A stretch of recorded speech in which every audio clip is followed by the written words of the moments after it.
Episode 212, Overcoming Food Cravings with Jille Dunsmore. Welcome to Latter-day Life Coaches, the podcast where each episode is a conversation between me, Heather Rackham, and one of my amazing coach colleagues.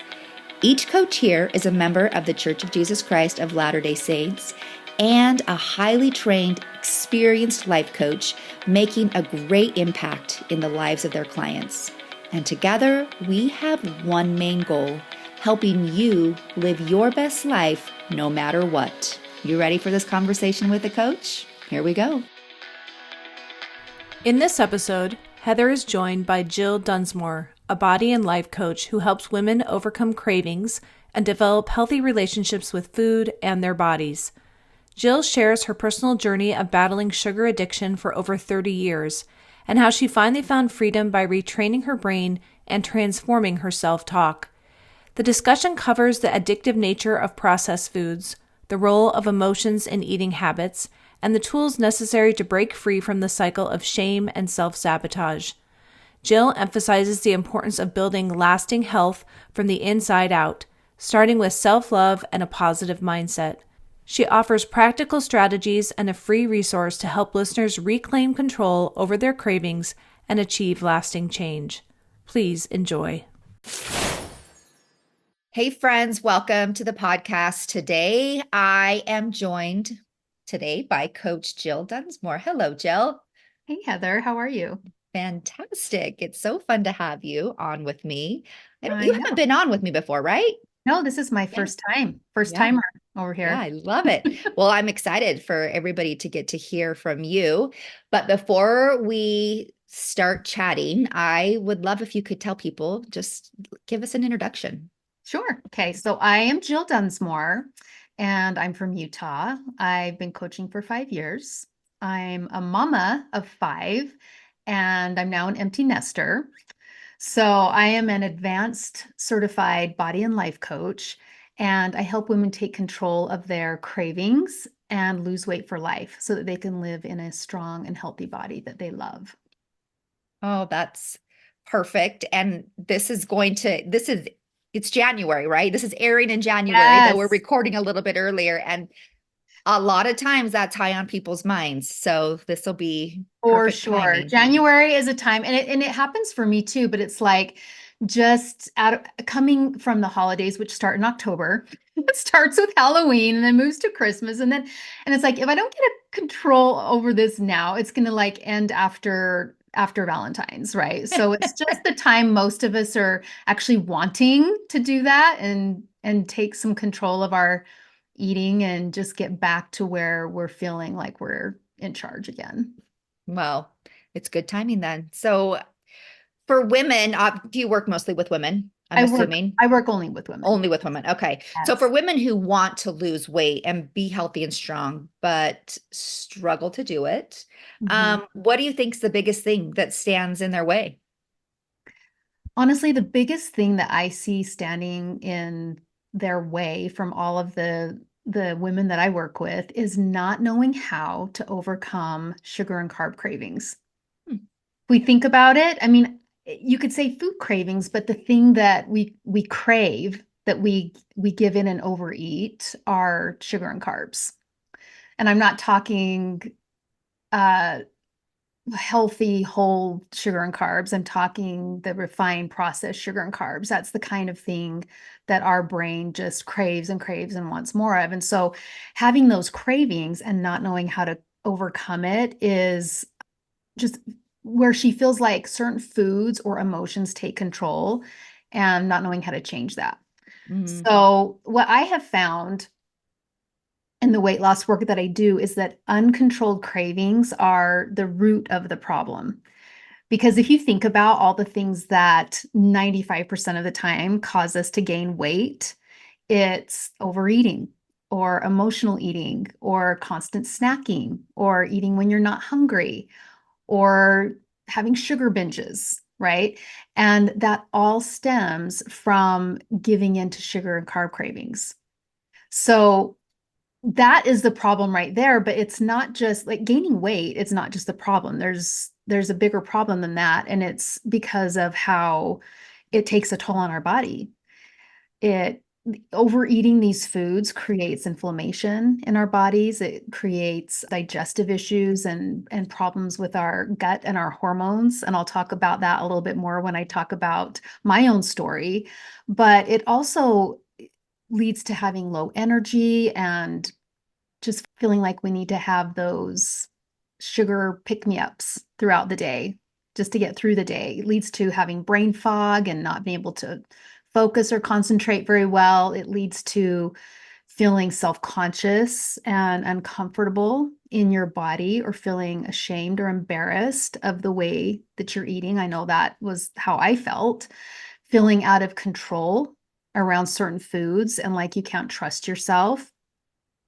And just most of all, feeling just constantly frustrated and disappointed in yourself, even angry at yourself because you feel like you're weak and you just can't get a hold of this. Mm. So, I mean, the things that we eat now haven't been around forever, right? I mean, Right. but I'm wondering if you can expand on us how sugar and carb cravings became such a problem, or how they become such a problem, and Yeah. why do we so easily seem to give in to those cravings? Yes.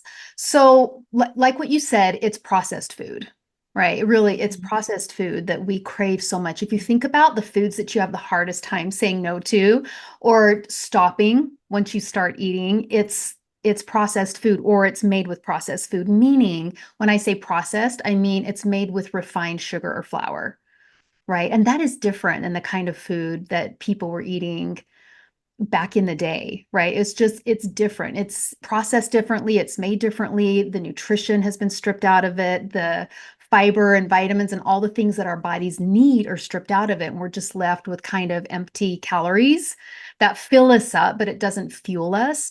And so our bodies, when our bodies haven't been fueled, they're kind of magic, but our stomachs have sensors in them and sends sensors to our brain. Our digestive system can tell if we have the nutrition that we need. And when we don't, it will send signals to keep eating, right? So when we eat these foods, they actually disrupt our hormones in a way that our hunger hormones get thrown off.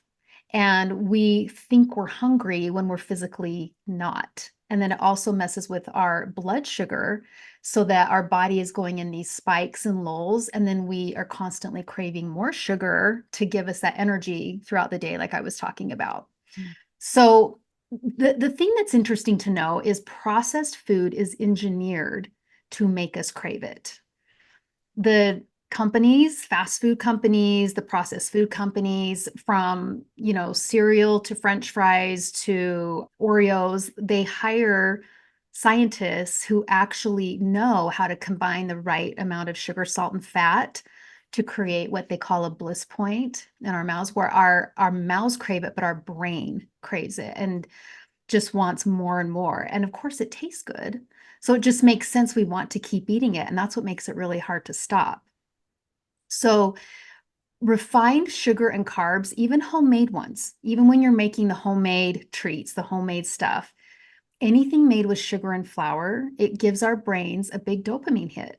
And our brains love dopamine, right? So they want more of it. And our survival brain starts to think it's more important than it really is. And so it's constantly asking you for more of it.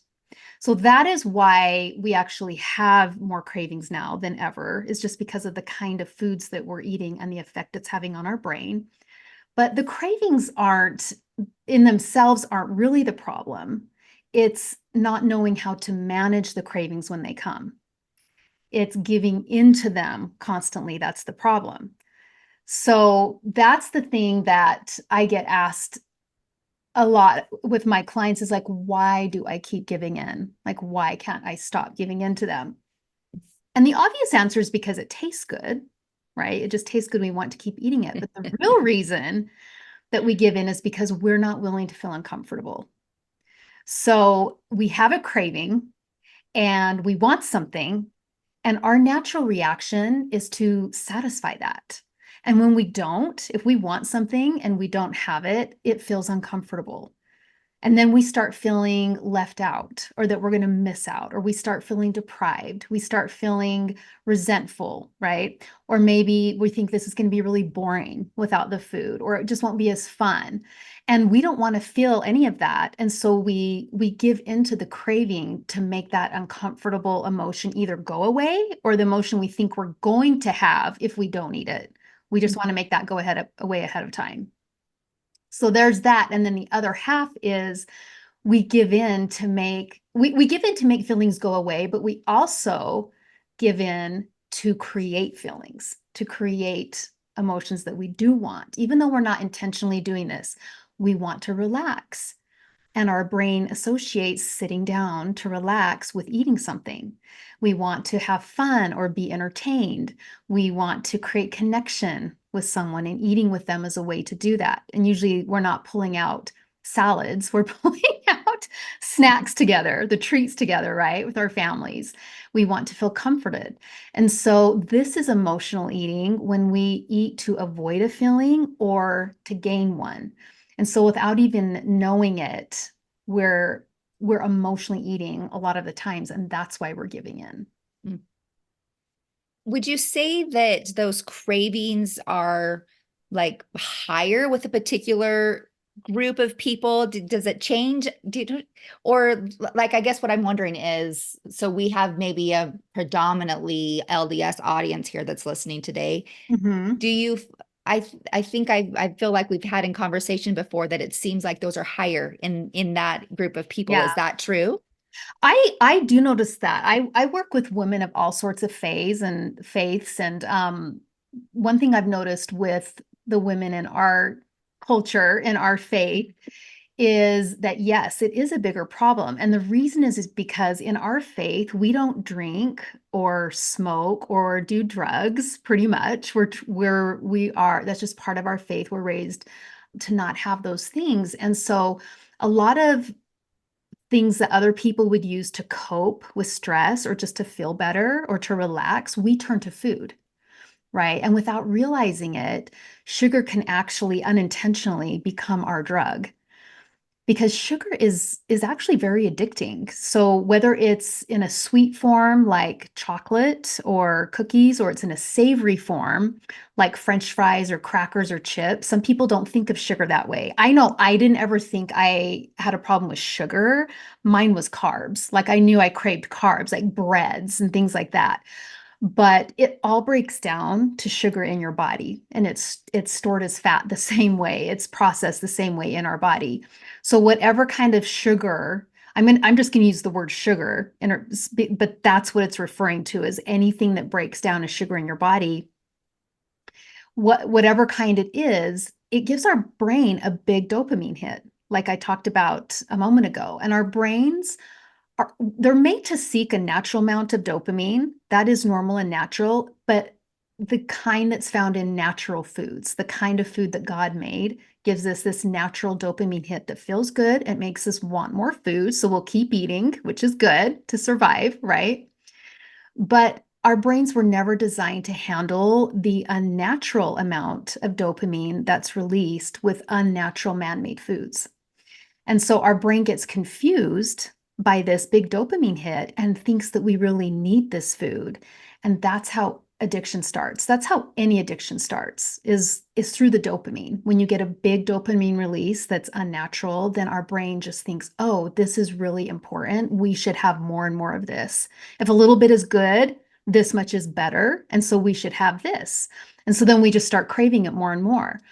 And when you think about in our culture, sugar, well, in any culture, but sugar is not something that we normally think of as dangerous or addictive. We just don't think of it that way. And it starts young. It's given to us as children, right? Our parents ate it. Our parents loved it. When we went to birthday parties as a kid, like nobody offers you cocaine at a party, but you're offered cake and candy and ice cream, right? And it's at every ward function, it's at every holiday event. We use it to entertain ourselves with, we celebrate with it. we just have such good memories associated with it. I know I do, right? Our brain really associates it with happiness. And so it's no wonder that we love it and we crave it. But if you think about if someone came up to you and offered you a cigarette or offered you alcohol, like we would know that that could be addicting and that that could become a problem.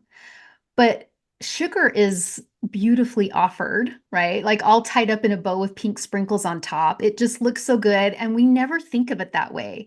So I just don't think a lot of us correlate the connection between sugar and, oh, I could actually become dependent on this. I could actually teach my brain to crave and want this all the time. We just don't think of it that way. And so this isn't to villainize sugar. I still love having sugar in my life in a balanced way, but it's just for us to understand how our brains are trained to associate sugar with happiness and love and the way that it makes us feel so that we want more and more of it. And we can easily develop a dependence on it without ever intending it or even realizing it. And if you think about, well, is this happening to me? Just think about, well, okay, some people come home and or they've had a hard day and so they pour a drink, but we've had a hard day and so we'll go to the pantry. We're like, what's in there? We grab some chocolate, right? Or someone might light a cigarette to relax or be able to calm down. We grab a bag of Doritos to be able to relax, right? So if you start thinking like, am I doing any of those things where I'm turning to food to feel better or just to get an instant dopamine hit, which is really what we're doing, that's when it can start to become a problem because that's just how the brain works. Our brains are just so fascinating, aren't they? So fascinating. I love learning about the I know, brain, as you can tell. It's so why fun I'm to a figure mindset out. coach. You mentioned earlier your own story, though you didn't elaborate. I'm curious if you will share a little bit of that with us now and help other people understand maybe their story through your story. Absolutely. So my story, it's so interesting because it was really important to me to take care of myself. That's always been something that was important to me. And I really wanted to be healthy. And I worked hard to stay active and exercise, but I struggled with cravings, just taking control and sabotaging my efforts for over 30 years.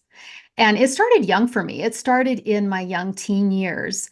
And I can remember even babysitting for people. And as soon as they would leave, I would go to their pantry because at home at our house, we didn't have a lot of this stuff around. We had a big family of 7 people, and my mom just didn't buy a lot of junk food because it was expensive. And, we would all gobble it up within 10 minutes. And so she just didn't buy a lot of it. We didn't have it accessible all the time.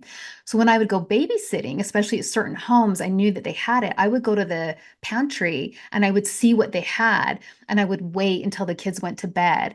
And then I would figure out how much I could eat before that they wouldn't notice. Like it wouldn't be noticeable to them, right? But I was doing this as a young teenage girl, like babysitting.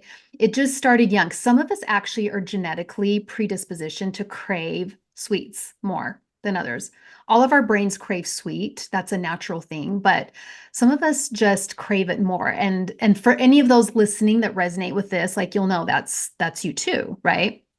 So I actually developed a sugar and carb addiction, which I didn't know. I had no idea that it was an addiction. I just thought I had a huge sweet tooth, right? And I didn't know, I didn't realize finally that it was an addiction until probably it was in my mid 30s, probably the last maybe 5 years I was struggling with it. Then I started to realize this is actually an addiction. I don't feel good if I don't have it. I think about it all the time. I don't want to have as much as I'm having, but I still can't stop myself from having it. It's causing me pain and problems in my life, but I still keep eating it, right? And that's when I started realizing when I felt like it would kind of take over and compel me to eat or to keep eating when I said I would stop. And then I started realizing, okay, like this is an actual addiction that I have. Those cravings just led to me constantly overeating and emotional eating, even though I didn't know what that was either. I thought emotional eating was like sitting on your closet floor crying with a pint of ice cream, like eating out of the pint, right? And I didn't do that, but I didn't realize that I was eating to feel better. I was turning to food to just to feel better or to create happy emotions too. That's all emotional eating. And I totally used food to do that. So it led to these sugar binges, like I talked about, and just a constant desire for sugar and carbs that followed me around all the time. And I knew that the answer was just to stop giving into those cravings, but I didn't know how because I would try willpower and it would get me so far. But eventually the cravings would win and I would just feel so defeated. And I felt embarrassed. I was ashamed of the way that I ate. I kept my struggle with food a secret. I would eat it in secret. And one story that I wanted to share was this is so funny how our brains work, but if it was in the house, my brain would just decide, like, oh, guess what? I'm going to tell you. I'm just going to let you know, like every 20 minutes, that that's there and you should probably go have it. I'm just going to remind you where it is, right? And so I love to bake and I made cookies at least once a week, sometimes twice a week. I just always had cookies in the cookie jar. What I realize now is I was baking to feed my addiction. I didn't realize it then. I thought I was just being a really good mom, right? But I ate more of it than the kids did, right? And so I had this, I had made cookies the day before, they were in the cookie jar, and my brain just kept telling me that they were there. And I wasn't going to have any because I had them the day before. And I said, okay, I'm not having any today. And I can wake up feeling strong, right? But then like the afternoon creeps in and those thoughts creep in. And so I went and I would have one. I'm like, okay, I'm just going to have one. Okay, just one more. And then later I'd go back and I'd have another and then another. Well, this went on throughout the day. And finally, the way I decided to take care of it was I'm just going to eat them all.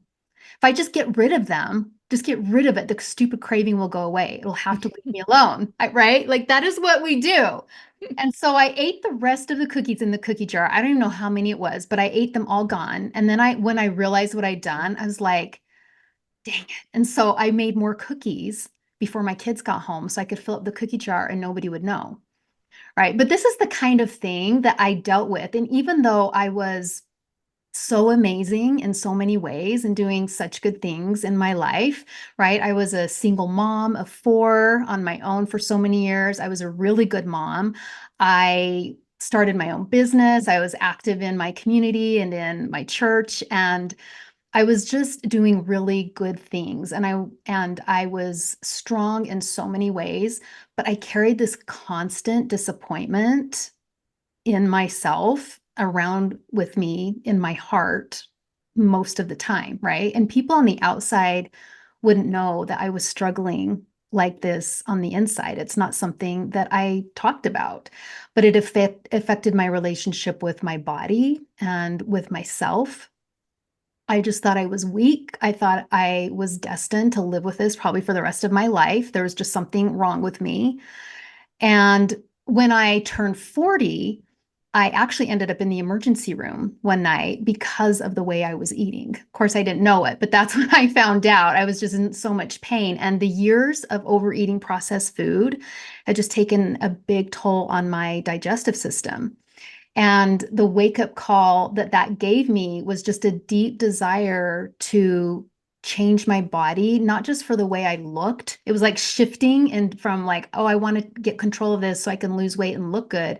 It was, I want to be able to feel good in my body. It was my health that started driving me. And so it pushed me to keep searching for an answer, which started a 10-year journey through my 40s to figure this out. And I wanted to really change my relationship with my body and with food. And I learned so much through that journey, but I finally found the missing piece. And it was the mind that kept me stuck in the cravings all those years was the very thing that could set me free. And I learned that the secret wasn't to get better at fighting the cravings, which is what I'd been doing for all those years, but the secret was in retraining my brain so that I could stop shaming myself and stop the self-sabotage. Mm. Isn't that, with anything we do, that negative self-talk, whether it's trying to change the way you eat or achieving certain goals, that negative self-talk it never gets you where you want it to. And we think that No, that's what gets us there. Like if I can just totally. be, say more unkind things or discourage myself more, then I'll be able to achieve this. And it doesn't work that way. It's through kindness that we're able to do the things that we want to do. Totally. I mean, it actually does work temporarily. We can drill Yes. sergeant Yeah. ourselves into change, and we can like guilt ourselves or shame ourselves into doing it. And that can work temporarily. But over the run, it doesn't last because we will not keep doing something that doesn't feel good. We just won't. And it doesn't feel good. So Yeah. it's just kind of like having a parent who thinks, well, if I'm just mad at my child enough, they'll change, right? Hmm. That does, they might temporarily, but in over time they rebel, and we'll do the same thing to ourselves.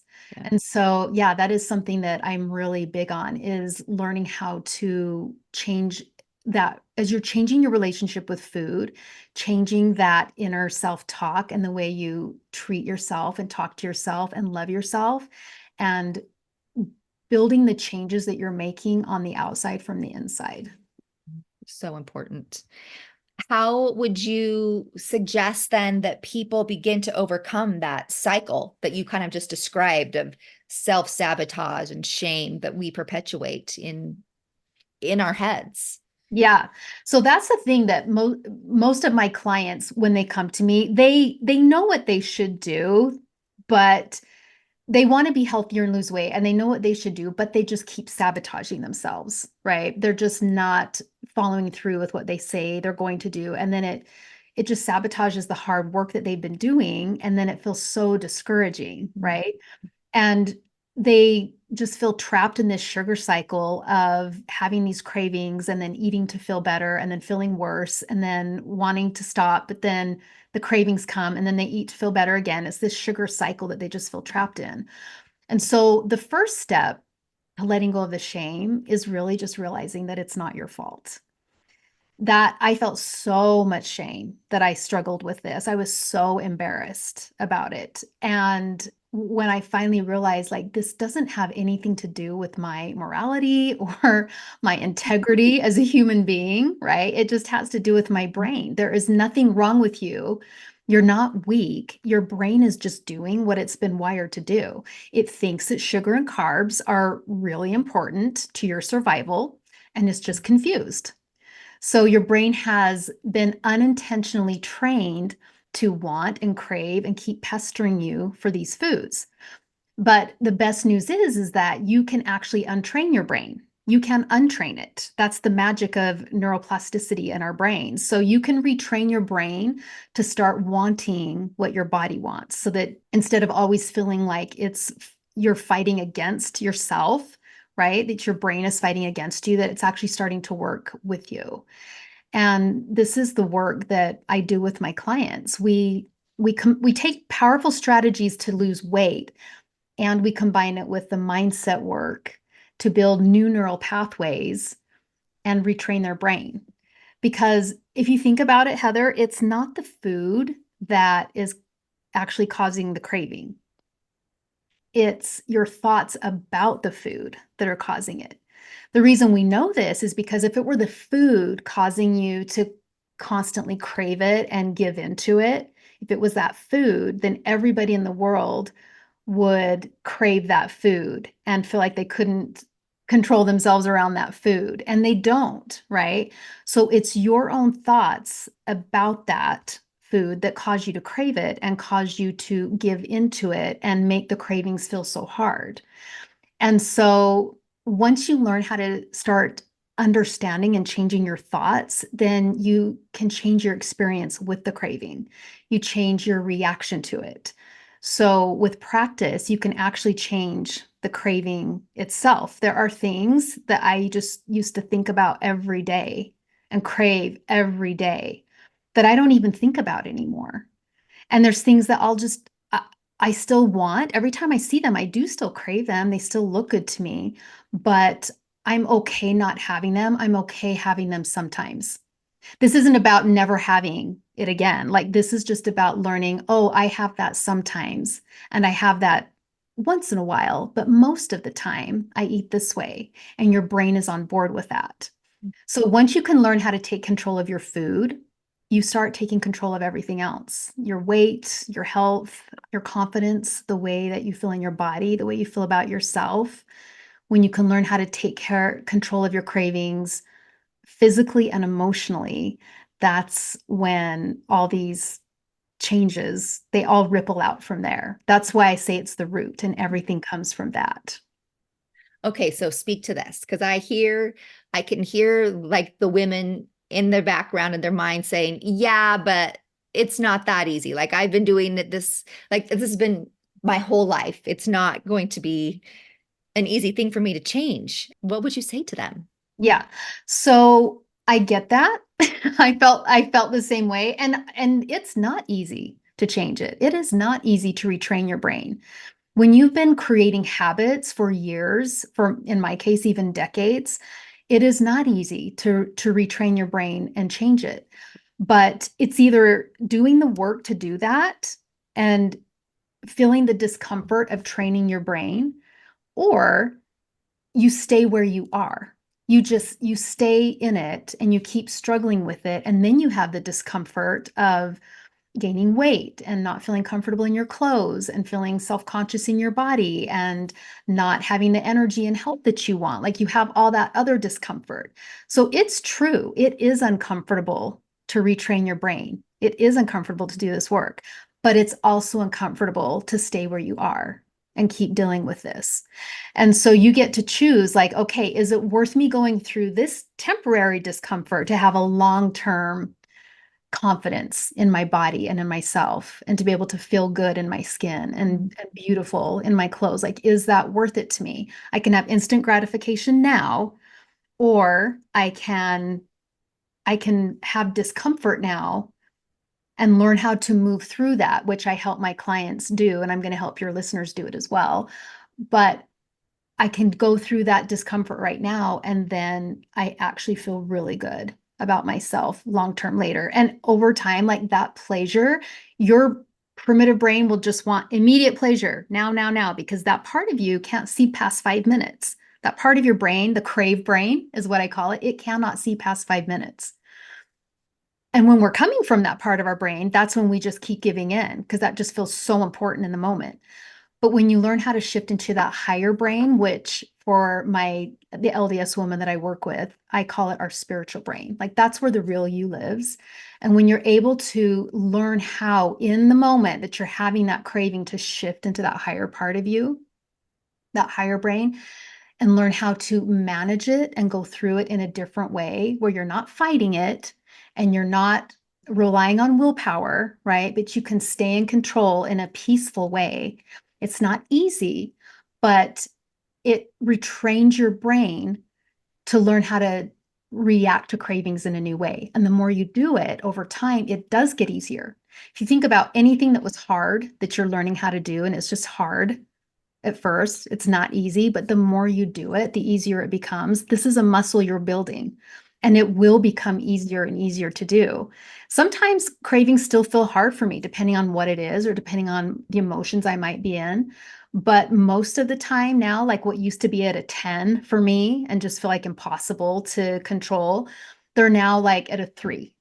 And so it's just manageable. And that is possible for you. And the other thing that I wanted to say was, the thought that we have, like, I just love these foods, I always have, I've been like this my whole life, right? That thought is also keeping you stuck, because when we believe that we can't change because we've always been this way, or because I haven't been able to before, we block ourselves from creating the change that's absolutely possible for us in our future. And so instead of just being the victim, like, this is just, I can't help it, it's just how I am, I've always been like this, we shift into actually looking at where your power is. Okay. Instead of giving your power away to food, where is my power? And how can I actually tap into that and start using it? Because you do have it. And the truth is, you haven't always been this way. Like we talked about, you are born with a blank slate. Like, you come into this world with a blank palette, but over the years, you've just unknowingly trained your brain to love and crave sugar and processed foods and think it needs it and ask for it.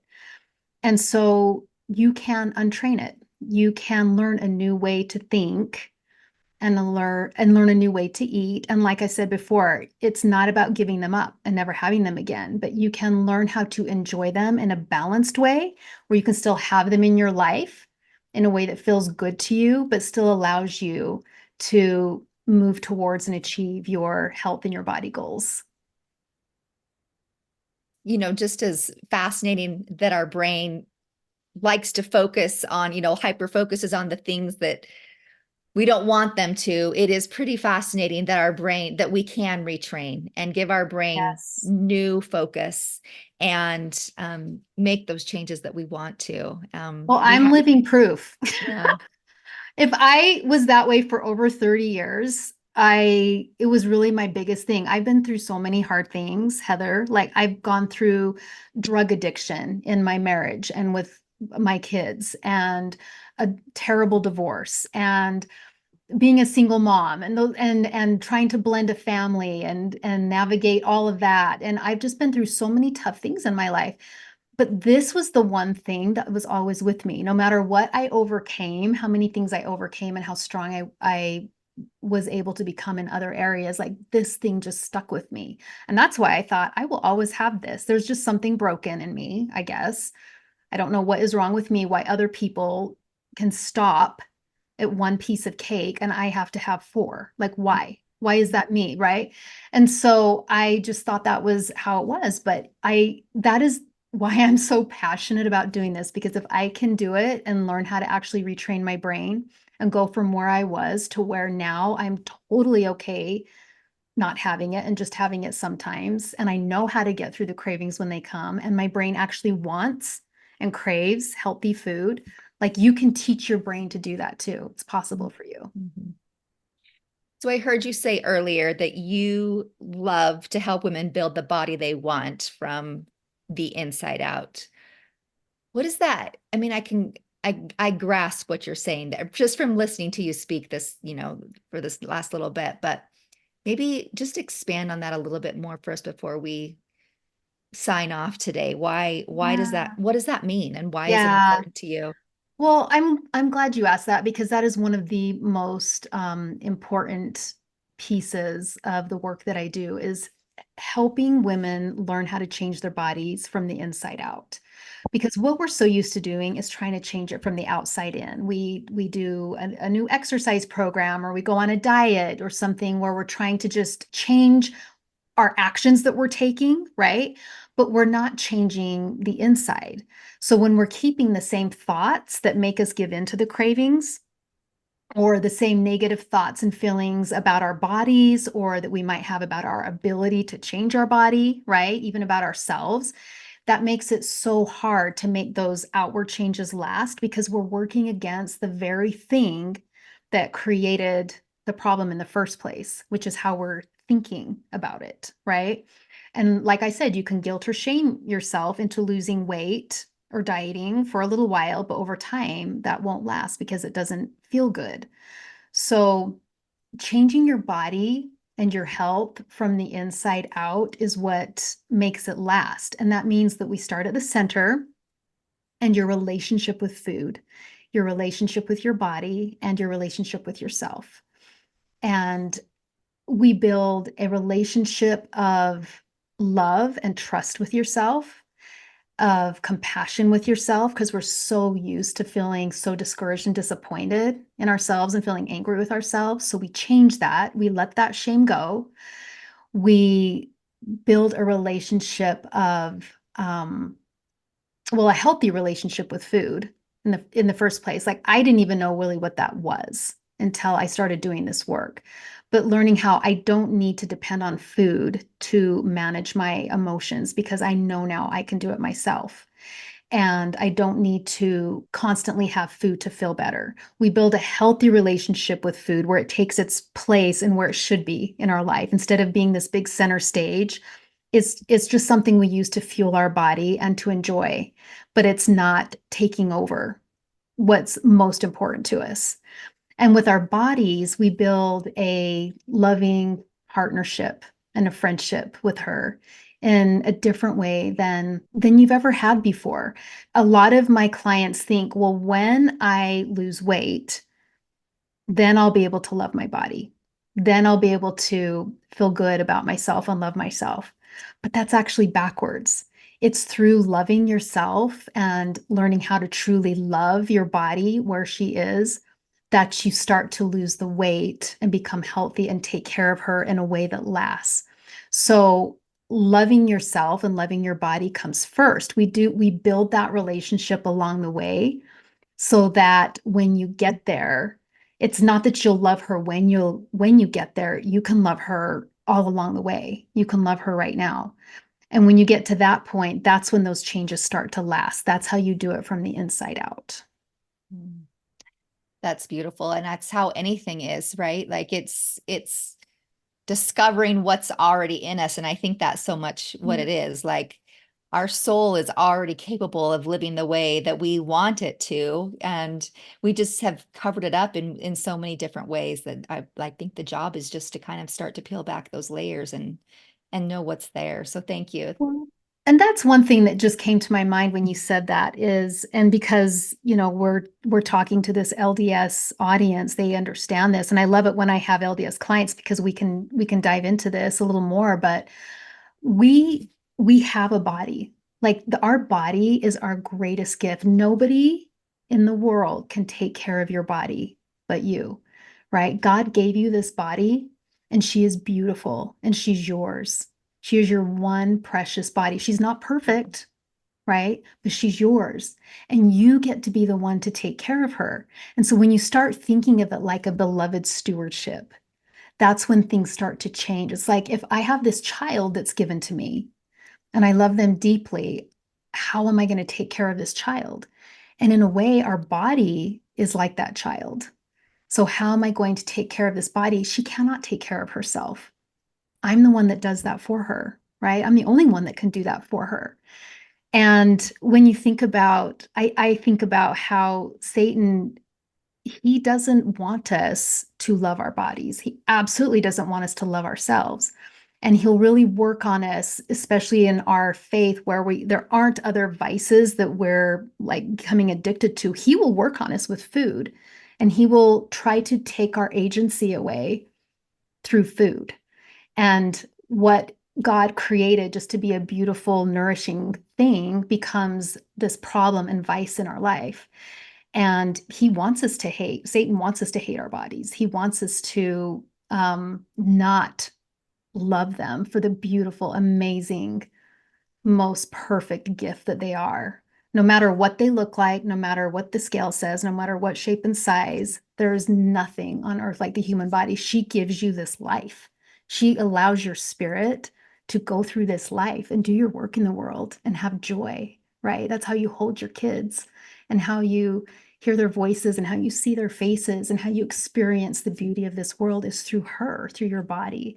And so building that relationship with her is what God wants, right? Tapping back into what he intended when he gave you this beautiful gift and just finding that relationship of love where it just doesn't have to be a fight anymore. And now you're partners and you're doing it together instead of fighting against each other.